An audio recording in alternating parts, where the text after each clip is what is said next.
Viral dirinya disawer saat manggung, DJ Una sebut rame ya guys.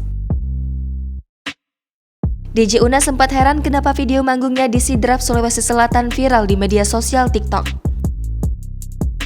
Dalam beberapa video yang beredar, DJ Una terlihat tampil menggunakan dress pendek berwarna hijau dan sepatu boots.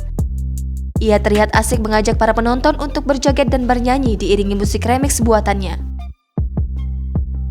Aksi tersebut kemudian viral lantaran beberapa penonton naik ke atas panggung dan menyawer DJ Una dengan uang pecahan Rp100.000 dan Rp50.000. Terlihat puluhan lembar uang dilempar dan disebar oleh setiap penonton yang naik ke atas panggung.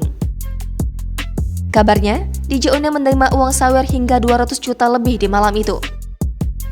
Bahkan, ia juga disawer menggunakan gelang emas oleh salah satu penonton. Hingga kini belum ada penjelasan dari DJ Una soal saweran dari penonton yang kabarnya mencapai 200 juta rupiah lebih itu.